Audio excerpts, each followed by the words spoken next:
Hi everybody, I'm Ryan, and over the course of the past few weeks, we have looked at Esper Self Bounce of card choices in the deck, how to play the deck, the overall strategy of the deck, how to sideboard with the deck against the top 10 most popular decks in Standard, different builds of the decks and flex slots with the deck, and nuances and weird play patterns with the deck. And so we're going to combine all of those things into one video, one big, comprehensive deep dive. Enjoy. This is the Esper Self Bounce deck, and what this deck is attempting to do is utilize permanents that do something beneficial when they enter the battlefield, and then sit there, and then use other cards to return those permanents to our hand so that we can replay them. And you do this enough times, and you can reuse cards over and over, eventually wildly outcard our opponent, and win the game. This deck is divided up into a few categories, so let me split those up right now. So these are the categories I would kind of define in the deck. We have cards that return stuff to our hand. We have cards that do stuff when they enter the battlefield and we want returned to our hand. And then two miscellaneous categories. We're playing some Go for the Throat just as removal, and then Mockingbird to copy any of the creatures in either of these categories. So let's go through the permanents that we want to keep returning first. We have Defiled Crypt and Cadaver Lab. Cadaver Lab we're going to play in most of the time. When you unlock this door, return target creature card from graveyard to your hand. Being able to do this over and over because we keep returning Cadaver Lab to our hand is great because it means when they deal with the creatures, they are not dealt with forever. Nowhere to Run is a flash enchantment. When it enters, target creature gets -3/-3 till end of turn, and creatures our opponent control can be the target's spells or abilities, although they didn't have hexproof, and ward abilities of those creatures don't trigger. That line of text isn't hyper relevant, though it is a little relevant sometimes, but mostly -3/-3 kills most creatures. Hopeless Nightmare, when it enters, each opponent discards a card and loses 2 life, which recurring that over and over is pretty solid. And when it's put in the graveyard from the battlefield, scry 2. And we can just pay 3 mana to sacrifice Hopeless Nightmare. We aren't going to do that very often because we'd rather return it to our hand and just keep replaying it to deal 2 damage and have our opponents discard cards and just keep them empty-handed. Playing a Storm Chaser's Talent, which I think is the most powerful card in the deck. It's a class where the first level of the class lets you create a 1/1 blue and red otter creature token with prowess, which is excellent. So a lot of what this is going to do, we're going to keep returning Storm Chaser's Talent, keep creating 1/1s with prowess, and because most of the cards in our deck cost so little, these 1/1s are very often 3/3s or 4/4s when we actually attack with them. However, we can level it up for 4 mana and have it become level 2, return target instant sorcery card from a graveyard to our hand. Pretty good. And it's level 3 for 6 mana is whenever you cast an instant sorcery spell, create a 1/1 blue and red otter creature token with prowess.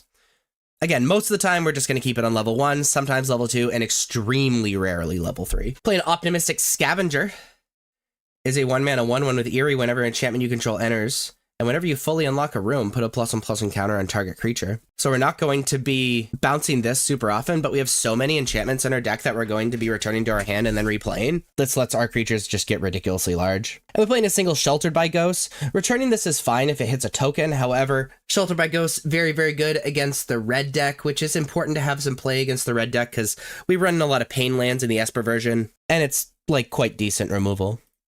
Now, we're going to be returning these cards with these cards. So Kaido allows us to ninjutsu, where when a creature is not blocked, we can turn that creature to our hand and have Kaido entered attacking, and it's a 3/4 ninja and with hexproof. And then it's also a planeswalker where you get to do all these things. However, returning these creatures like Fear of Isolation, Nurturing Pixie, and Optimistic Scavenger, sometimes Mockingbird certainly, allows us to reuse those effects and then also just have a planeswalker for only 3 mana, which is excellent. This Town Ain't Big Enough is a 5 mana spell that says return up to 2 target non-land permanents to their owner's hands. However, it becomes 2 mana if it targets a permanent you control. Sometimes you want to target 2 permanents you control, but very often you're going to return like a threat your opponent has on the battlefield, return one of these things to your hand and then replay it, or return 2 of these things to your hand and replay it. Playing Fear of Isolation. As initial cost to cast a spell, return a permanent you control his owner's hand. You see how that interacts. And it's a 2/3 with flying. And Nurturing Pixie is a 1 mana 1/1 with flying. When Nurturing Pixie enters, return up to 1 target non-fairy, non-land permanent you control to its owner's hand. If a permanent was returned this way, put a +1/+1 counter on Nurturing Pixie. So it gets bigger, it becomes effectively a 1 mana 2/2, and we return these things and replay them again, and things just get absolutely insane. And remember, like, This Town Ain't Big Enough, Fear of Isolation, you know, all that stuff, they can return each other as well, so you can continue to benefit off of these bounce effects. And you see how this deck just kind of combos with itself is able to recur most of its cards and reuse its cards over and over and just completely outcard and outvalue the opponent just by returning these enchantments over and over. Now, as far as the sideboard goes, Destroy Evil, very good against enchantments and things with toughness 4 or greater. I'm thinking like Shieldred or like Leyline Binding decks. Rest in Peace, important graveyard hate. Sheltered by Ghosts, mostly for the red deck. It giving lifelink is a really, really big deal. Negate. Pest control decks can be kind of annoying. Really, it's kind of obvious when Negate comes in. Cut down again for the aggressive decks, because aggressive decks can be rough, because again, we're running a lot of pain lands, and they don't really care about the value we're getting. Witch's Vitality is a pretty decent recurring removal spell for decks that play creatures with mana value 2 or less, like aggressive decks. And then Normalize just as some more counter magic against decks with very high impact cards. So this is Esper Self Bounce. As far as the sideboard goes, Destroy Evil, great for these like large creatures and also mostly enchantments. Rest in Peace as our graveyard hate. Sheltered by Ghosts really as our aggressive deck hate. Negate is just a solid card against decks like Domain or Mono White or things like that. Cut Down, great aggressive deck hate for 1 mana. Same thing with Wish's Vanity. And then we're playing 2 Normalize just as a catch-all counterspell. We're going to start with Dimir Midrange, which is the most popular deck in Standard. Against Dimir Midrange, we are bringing in our Cut Downs and Wish's Vanity. Whoops. Because if they're unable to get Kaido on the battlefield or draw extra cards off of Enduring Curiosity, then we're sitting pretty. We're going to be cutting Sheltered by Ghosts because it's for the aggressive decks. And then Mockingbird and Defiled Crypt are really our flex slots. So this is how we're going to sideboard against Dimir. The second most popular deck in Standard is the Mirror Match. In the Esper Self Bounce Mirror, we are bringing in Negate. We're bringing in No More Lies. Really, it's really important to make sure this towning big enough, like just never, ever, ever resolves. And then I'm a fan of these removal spells for the little things. We're going to be bringing out our flex slots right off the bat. But I really think Optimistic Scavenger is just our next worst card. So we're going to be shaving on Optimistic Scavenger. And that's how I'm going to sideboard in the Mirror Match. The third most popular deck is Golgari Midrange. Against Golgari, I like Destroy Evil because, you know, it deals with Shieldred, deals with Preacher. If they're playing the Demon package, it deals with the Demon Rooms. And really, I'm all set with the rest of these cards. We're bringing out Sheltered by Ghosts, just again, because it's for the aggressive decks. And we're bringing out Mockingbird, and that's how we're going to sideboard against Golgari. The fourth most popular deck is the Gruul Aggro deck. And we're going to sideboard the same against Gruul Aggro as we do with Gruul Prowess and Mono Red Prowess. And that's the 4th, 5th, and 6th most popular decks. We're going to combine all those into one. Bringing in Sheltered by Ghosts, giving lifelink and removing a creature is exactly what we want to do against those decks. Bringing in Cut Down, and we're bringing in Witch's Vanity. We're going to be bringing out all of the cards that require some work to get going. So Defiled Crypt, Mockingbird, and then I'm not a fan of Kaido, and I like everything else. So this is how I'm going to sideboard against the red aggressive decks. The 7th most popular deck is Azorius Tempo. Against Azorius Tempo, I love Destroy Evil, deals with the creatures that we care about. Maybe. There we go.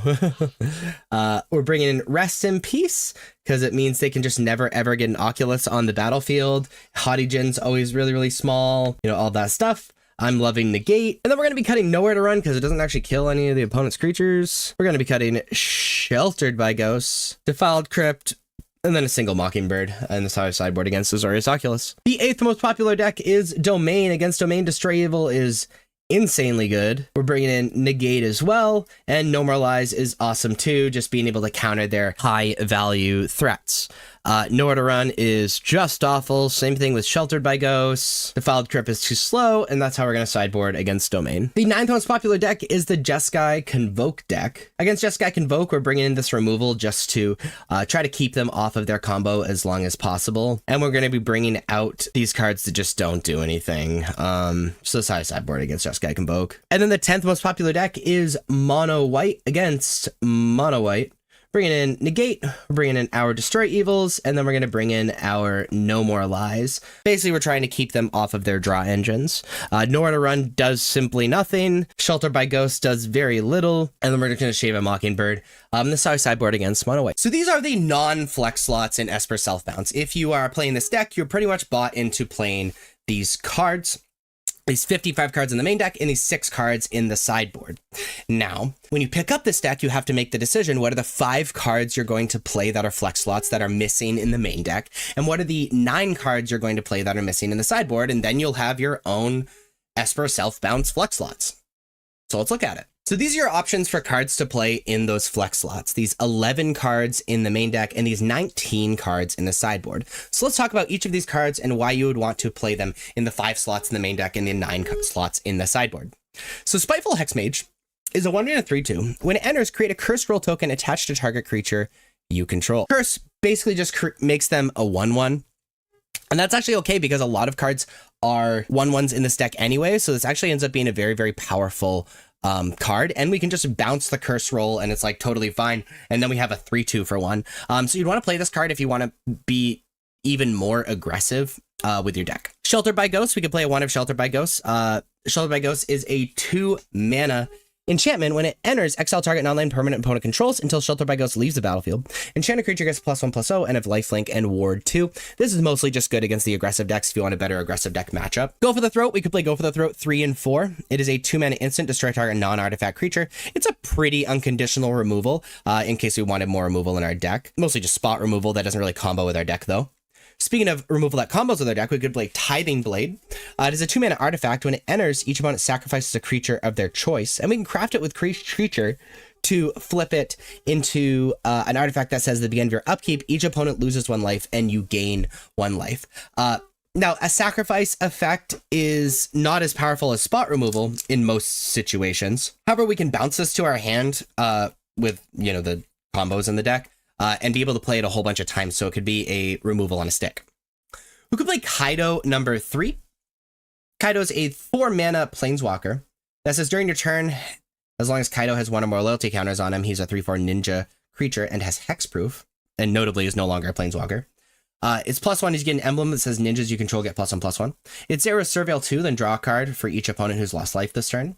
And it's -2 is tap target creature, put 2 stun counters on it. And we can ninjutsu Kaido for 3, which means if a creature hasn't been blocked, we can return that creature to our hand and play Kaido. This is really good because we can return these cards to our hand. It can add to our Self Bounce plan, but also it's just like a powerful planeswalker on its own. We could play a 1 of Defiled Crypt Cadaver Lab. Defiled Crypt says whenever 1 or more cards leave your graveyard, create a 2/2 black horror enchantment creature token. This ability triggers only once each turn. That's not really the room that we're playing it for. We'd be playing it for Cadaver Lab, which says when you unlock this door, return target creature card from your graveyard to your hand. You'd want to be playing this card if you want a better super long game and you're playing against a deck that answers your creatures by non-exile means. We could play 2 Mockingbird. Mockingbird is blue X, flying 1/1. You may have Mockingbird enter as a copy of any creature on the battlefield with mana value less than or equal to the amount of mana spent to cast Mockingbird, except it's a bird in addition to its other types and has flying. So this is just really solid because we're able to copy the effect of a lot of the creatures that we already have that we're playing because they have great end of the battlefield effects because we're self-bouncing. The issue with Mockingbird is it requires the ball to already be rolling and can't really do much on its own, but we could play 2 Mockingbird. So you're going to select 5 of these 11 cards to add to your main deck. As far as the sideboard goes, we're going to be selecting 9 of these sideboard cards. We could be playing 2 Break the Spell. Is a 1 mana instant, destroy target enchantment. If a permanent you controlled or a token was destroyed this way, draw a card. So what's kind of cool about this card is a 1 mana destroy enchantment instant that's already like pretty solid, but also it combos in a really cute way with Spiteful Hexmage. And very often in the late game, we're going to have a lot of permanents that we're just never going to bounce to our hand and just aren't really doing anything. And we can cash those into draw a card with Break the Spell. We could play 4 Destroy Evil. Destroy Evil, 2 mana instant. Choose 1, destroy target creature with toughness 4 or greater, or destroy target enchantment. Very good against enchantment decks, but also we can side it in against like Shieldred and Demon decks and things like that. We could play another Rest in Peace for additional graveyard hate. We could play additional Shelter by Ghosts in the sideboard for a better aggro matchup. We could play 2 Shrouded Shepherd. Shrouded Shepherd is an adventure card. Its adventure side is a sorcery. Creatures your opponent control get -1/-1 until end of turn. And its creature side says when Shrouded Shepherd enters, target creature you control gets +2/+2 until end of turn. Now, really, what reason we'd be playing this card is against decks where the -1/-1 is good. As you can do -1/-1, play it as a creature, deal a little bit of damage, and then if you need the -1/-1 again, return Shrouded Shepherd to your hand and be able to play the adventure side again. So this is things like Jeskai Convoke, mostly, if you're really worried about that deck. We could be playing Lorn of the Third Path, just like a different way to like deal enchantments and also bounce. It is a 3 mana 2/1 with Vigilance. When it enters, destroy up to 1 target artifact or enchantment, and you can tap it to have you and target opponent each draw a card, which is kind of cute, but really we're playing it for the artifact or enchantment destruction, which we can then return to our hand and then play again. The issue is 3 mana is quite a bit. It could be playing more Cut Down. Cut down a stray target creature with total power and toughness 5 or less. It's really good against the aggressive decks. We could be playing Tithing Blade in our sideboard. We've already talked about Tithing Blade, but mostly it's just removal on a stick, though it's sacrifice. Could be playing the Defiled Crypt in our sideboard. Again, we're mostly playing it for Cadaver Lab. If we want a better matchup against decks that go really long. We could be playing No More Lies in our sideboard to deal with these decks that have these big payoffs. And we could be playing Pest Control, which while is good against us, it's also really decent against the aggressive decks, decent in the mirror match, and stuff like that. And if it ends up not being good for us, we can just cycle it, which is really solid. So again, you're going to select 9 of these cards in the sideboard to join the 6 non-flex slots. You're going to be selecting 5 of these 11 cards for your main deck. And then you have your very own, yet stock, Esper Self Bounce deck. I just want to explain why bouncing is good in this deck. So the overall idea of the deck is that you have a bunch of very, very cheap permanents, whether it be enchantments or creatures, that do something when they enter the battlefield. And then generally, most of the time, just sit there after they enter the battlefield. And then you also have these cards that are not very powerful because the downside of the card is they have to return one of your things to your hand, like Fear of Isolation or This Town Ain't Big Enough. But if you can build your deck so that is not a downside, you return these permanents that you want to return to your hand so you can replay because you basically only want the end of the battlefield effect, then you have a deck. That's what this deck is trying to do. And that's why bouncing is very, very good. You turn a weakness of these pretty powerful cards into a strength. Now, speaking of This Town Ain't Big Enough, it's a 5 mana instant that says it costs 3 less if it targets a permanent you control. It says return 2 target non-land permanents to their owner's hand.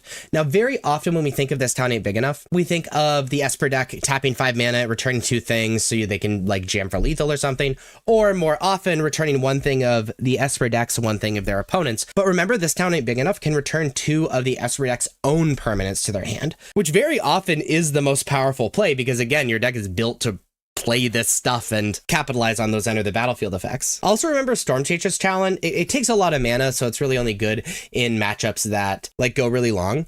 But remember, level 2 of Stormchaser's Challenge can grab This Town Ain't Big Enough from the graveyard, and then you can cast This Town Ain't Big Enough to return Stormchaser's Challenge to kind of reset, get another otter, level up Stormchaser's Challenge to grab This Town Ain't Big Enough, and then you can repeat that. Again, it costs a lot of mana, but This Town Ain't Big Enough can return Stormchaser's Challenge and something else, so you can get a lot of value just from like kind of doing that cycle and applying pressure with the otters. If you like this video, please be sure to like and subscribe. Check me out on social medias. Links are above me and in the description. Thank you so much for watching.